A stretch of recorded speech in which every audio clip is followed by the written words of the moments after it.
Welcome back to your practice. So from the last video, you should know now if you're a complete beginner, an improver, or an intermediate. Again, this challenge is mainly designed for complete beginners, and improvers, and the method itself that I teach is for beginners and improvers. In other words, everything that we need to know to get as quickly as possible to the point where we can freestand in the middle of the room with no fear, knowing that we will hold a handstand without having to kick up again and again and again until we get lucky.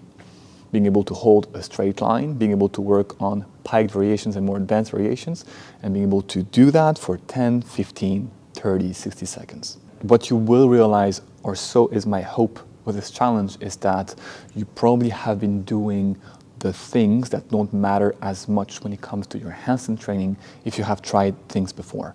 I like to call that putting the cart before the horse. A lot of the advice out there comes from people who are at the intermediate level or beyond that, advanced level, professional level. And so the cues that they will give you, although they're not irrelevant, are not designed for what you need to work on. It would be the same as you starting tennis tomorrow and meeting the coach of Serena Williams and them giving you the same advice they give to a top professional tennis player. Well, of course, there will be a delta between what will make sense to you and what makes sense to her. Same idea. There's a lot of confusion out there about what is important or not, and my goal for this challenge is for you to know what you need to work on and where you need to bring your attention. Let's start with today, our warm-up. You want to make your warm-up efficient so that it's not just about your joints, but also about what you start feeling, your proprioception, your body awareness, because handstands are a lot about you developing body awareness.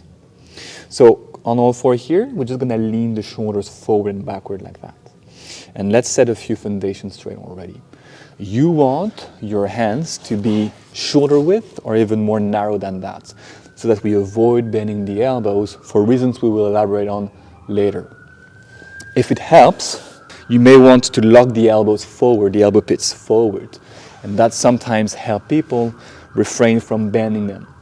And as we lean forward and backward here, we want to pay attention to the way the weight travels on our hands. And this can be a very good warm-up, by the way, just doing that. And what you will feel is that your hands, of course, feel different when your shoulders are here, all the way forward, and there, backwards. We're gonna go forwards, wherever is where our fingers are facing, and backwards, whatever is away from our fingers. So if I move towards my nails, I go forward. If I move towards the heel of my hands, I move backwards.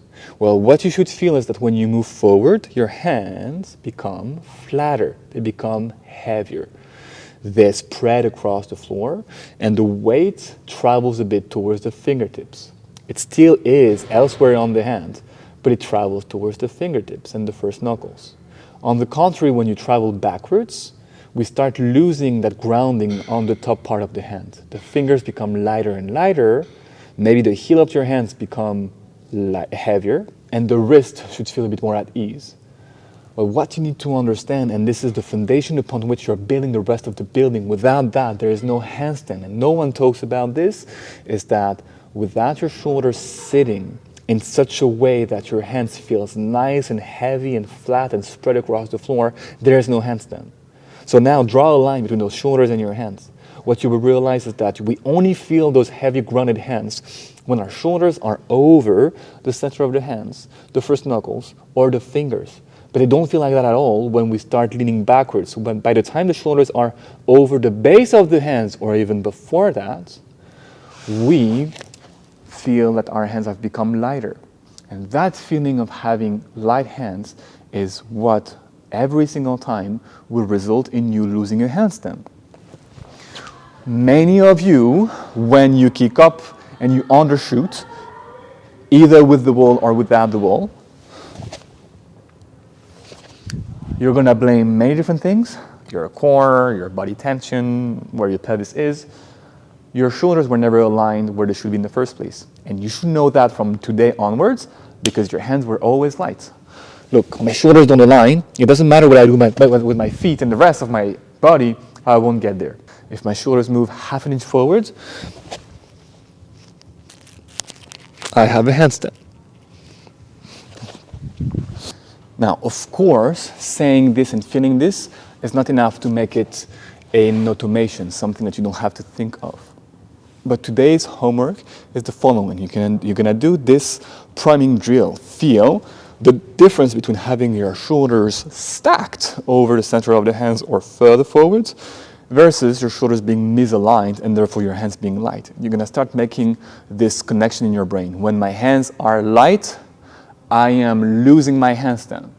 So tomorrow, when you are holding something, if you're an improver, and you feel your hands becoming light now, you will be able to anticipate that and recover from this fall. And if you're a beginner, if you're not consistently reaching against the wall, well, just try to have your shoulders, or ensure that your shoulders are stacked over the center of the hands, because if you keep having them leaning backwards, you will have a hard time getting to the wall. Again, I want to keep those videos very short and actionable. We will have plenty of time to go into more depth. If it makes sense, let me know. If you have any question, let me know in the comments. Assessing again what happens with the wall, and if you're an improver without the wall, let me know what you found out by doing this drill before you kicked up, either with the wall or without the wall.